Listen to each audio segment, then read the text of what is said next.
this evening. Is Andy coming tonight? I thought he was going to be here. All right, so we are going to call to order the work session, 6:30 work session, to review the amendments for the Appendix B subdivision for the City of Poquoson Code of Ordinances. Wally, or Yeah, I think I'll just basically read off the memo here.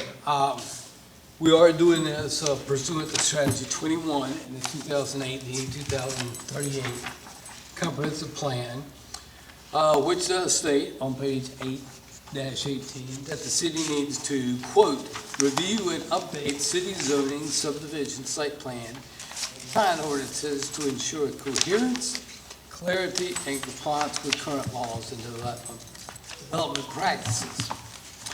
So, that's why we have these proposed changes. I got you a color copy as well as the motion that is in black and white. But just as an instructional, and I'm sure everybody read this anyway, but my additions are in blue. Language to be deleted or moved is denoted as red, strikeout, and purple is where I put in planning notes, which kind of gives you a reason why we're doing this. Orange is for legal questions, got most of all of them answered anyway, but state code references are in green. They are in the color copy, and that's basically what I'll speak to tonight. I have vetted this through the city attorney and city manager prior to this meeting. Having said that, I got a call from the city attorney today who had a few additional comments. So I thought I would kind of go over what his additional comments were and just make a note of it as we go to the motion that I'll need to change the motion to reflect those changes. Basically, I'll have the sheet down, and just pass it down and I'll kind of go over them. They're really very small changes, but I just wanted to let you know what they were. Excuse me, these auditors are killing me. The first thing we did was the circuit court for York and Poquoson. The actual title of the circuit court is the Circuit Court for the County of York's - City of Poquoson. So I changed all those references throughout the document. Divider and subdivider, I included limited liability company because not only can it be an individual corporation or a partnership, but it can also be a limited liability company. So put that in there.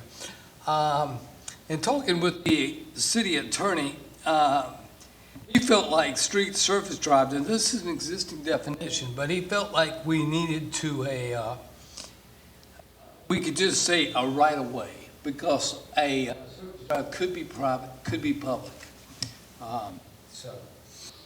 Anyway, preliminary plat determination of an official submittal. He wanted me to add, and I thought it was a good idea, the agent may extend the 30-day deadline upon receipt of a written request for the developer within the same 30-day period. What that's speaking to is that once the developer gets comments back from the subdivision agent, if his plat is incomplete, is that they have 30 days to turn it around. They may need more than that, and if they send us requests, that's something that the agent can take into consideration. That request would actually just come right to you, correct? Yes. You'd have the right to do that. It didn't have to come before a board for... No, Okay. no, it would be administrative. That's what I thought. Absolutely. In Article 7.2, where we talk about family subdivisions, I just added divider as well as subdivider in there. So just kind of made it all inclusive. I've already said division is a subdivision, so there was some language in there that said subdivider, so I just wanted to put divider in there too. And that's really it. I mean, that's a change that I got. Like I say, not very significant, but you know, I thought as a planning commission, y'all needed to know about before I do that. Is that in the title, that 7.2, when you talk about family division and/or subdivision? Yes, yes. Where was, where does the divider go in? Well, Just keep on going? I can tell you, I think it's a little further down in 7. That's on page 31 of Seven. the,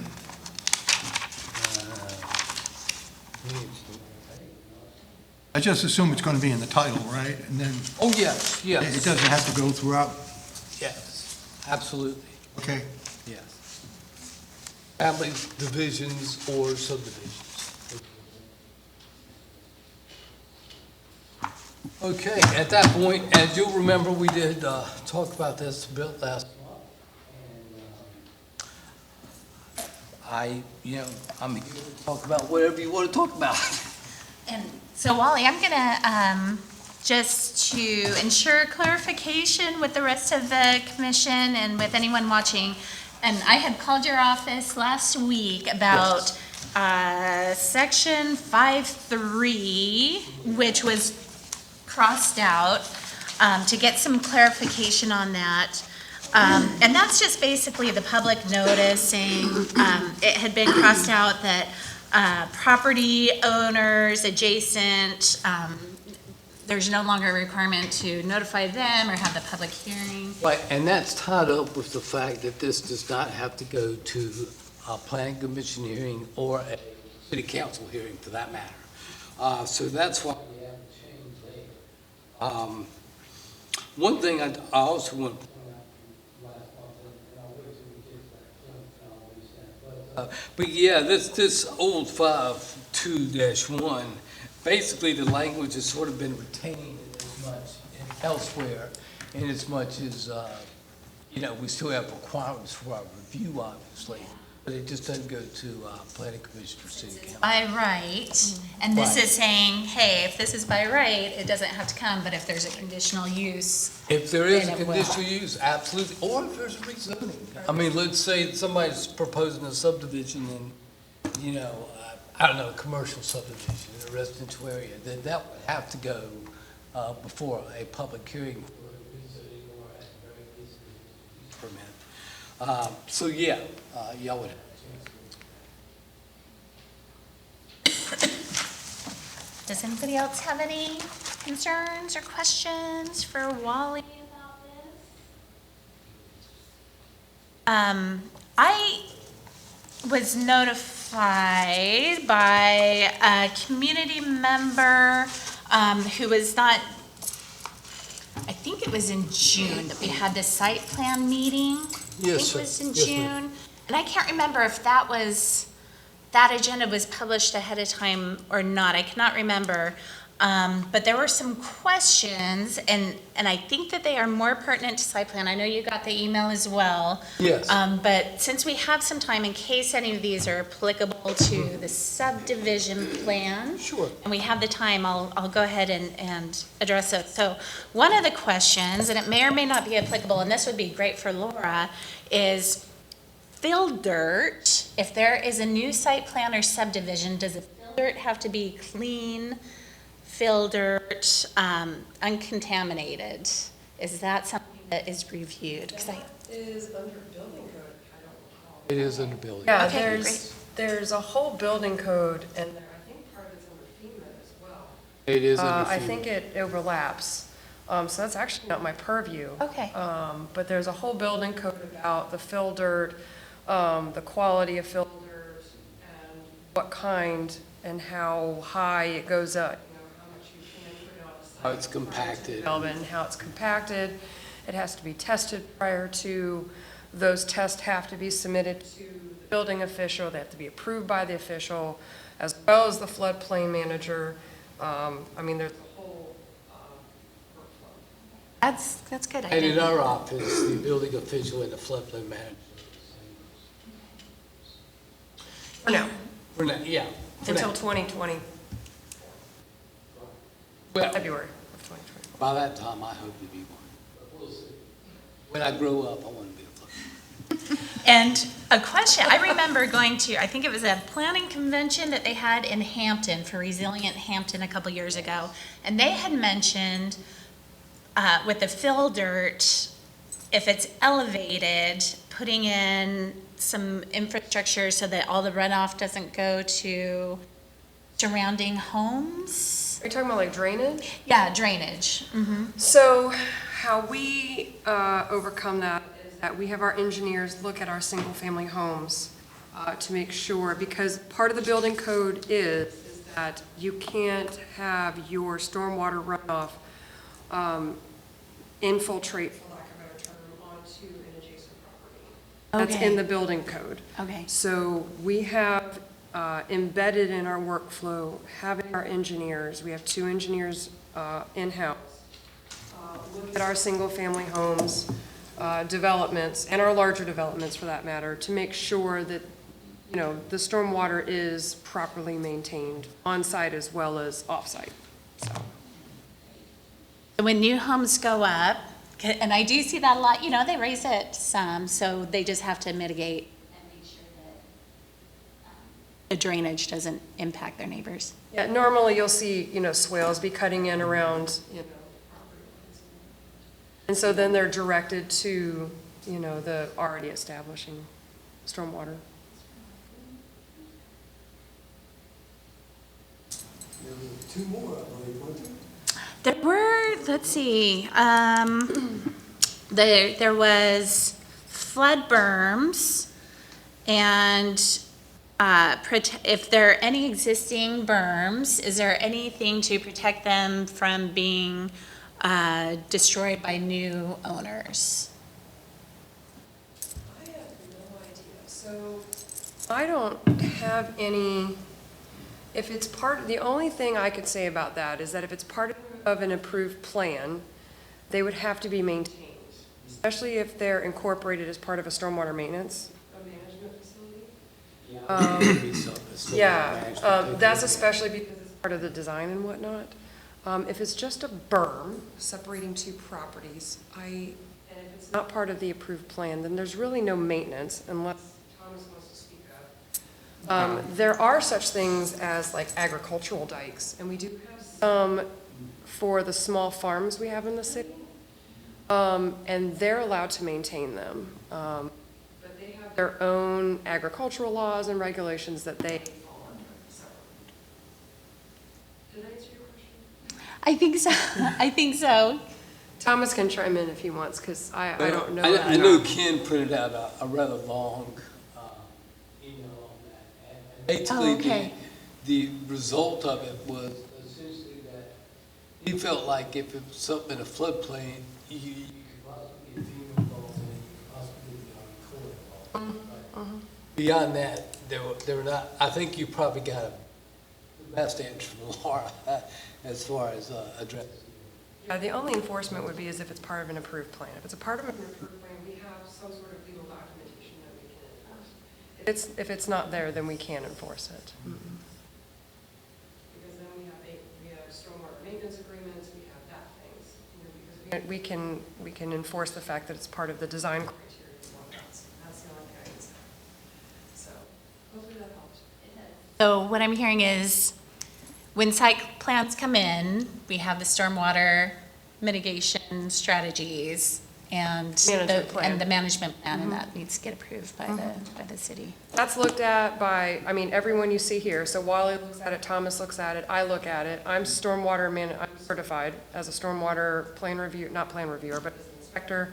And we have both of our engineers, and they specialize in stormwater.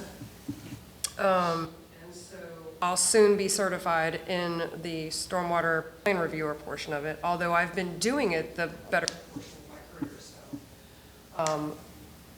That should hopefully help with that part of the question. We try to dot our i's and cross our t's the best we can. Then Wally, I think the other one I wrote down is the timing of site plans And I think this is in the ordinance, isn't it? Requirements for a developer to complete a project in a timely manner. Yes. And we do have extensions, but then that always goes in front of the planning commission and Yeah, city well, council. for certain extensions, yes. Generally, just to let you know, the state code, beginning in, I want to say 2006 or 2007, came up with this caveat or this legislation that addressed the, quote, housing crisis. And they have been booting the period of validity down the road, unless the city council has established one, like there was one established for the brewery, I think, back when we thought the brewery was gonna go. There's one established for Mr. Moses. And those are pretty ironclad. But in, otherwise, there's sort of the period of validity, forward. But generally, it's 5 years if you get a plan. Well, it depends on what kind of plan it is, actually. I should say. And generally, that is, you have to have the certificate of occupancy, right? Within Yes. those 5 years. Yes. CO, certificate of occupancy is what we've been sort of tying everything.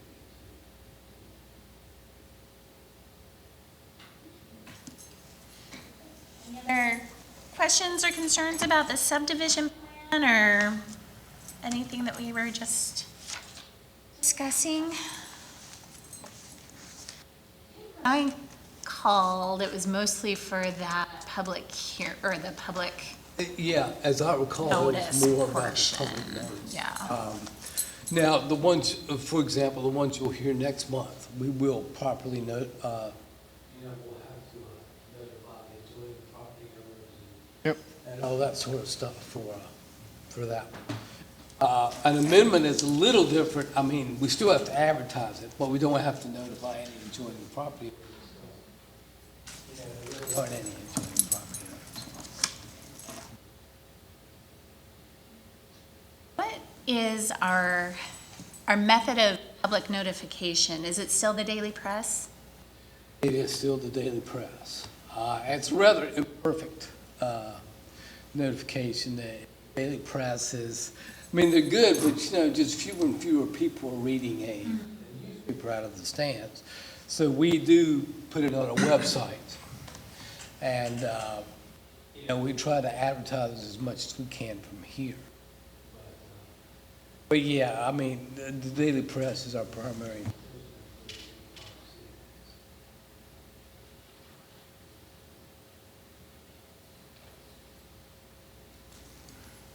Oh, go ahead. Sorry, just to clarify, so Angie, the 5.3 on page 15 that you were referencing Yes. is deleted because it's addressed, wrapped into another section, or it's not required? Well, we're not requiring things to go to a planning commission. That's the primary reason that I struck through that language. But is there any requirement to notify, like the neighbors or the other people, or is it just purely through the daily press and the website that the notifications are taking place? If someone is in this process, or is that not relevant? Well, the notifications for this process will go through the website and through the daily press. Okay. So, and I think just, And that's actually true even under the old regime. Daily press, and I think we would put a sign on the property, on that particular property. You do put the sign. Well, we don't anymore, but we used to. Okay. I think that's what I was trying to understand, what's the due diligence of any notification beyond? and I think for this particular, since it's by right, we would not have any authority to deny Okay. that or anything. They are legally permitted to do it, no matter Right, no what matter we what we say, say. no matter what council says. Got it. As long as they get their site plan approved. Okay. So I think that's why we're not Yeah, because the tendency is, I mean, in counties that I've worked at before, or cities, that, sometimes you get into this debate over whether something ought to be allowed yet. Well, it's got to be allowed. So, I mean, really, it's just sort of putting you in a position that you really don't need to be in, because you can't turn it down anyway. No, thank you, understood.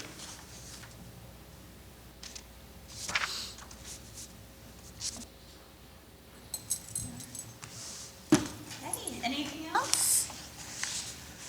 Okay, then at that, I'm going to go ahead and adjourn the work session, and we will reconvene in a few minutes at 7 p.m. for our regular session. Mr. Chairman, Oh, if I yes, can mention I'm one sorry. other thing. Yes, sir. I told you I was going to get around to this, and I just about forgot.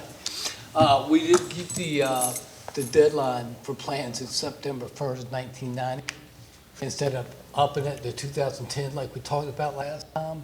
And the main reason for that is that I talked to the city manager and the city attorney about it. The city attorney had issues with grandfathering, essentially. And the city manager and I talked about it a little bit. We realized that we really weren't able to quantify how many people would be affected. And since we can't quantify that, we probably shouldn't go changing the ordinance unless we know what the effect's going to be. So we kept it, we kept it the same as it is now, September 1st, 1990. And that was being able to subdivide a family Yeah, or a regular division, division. right. That would have sort of reset the clock.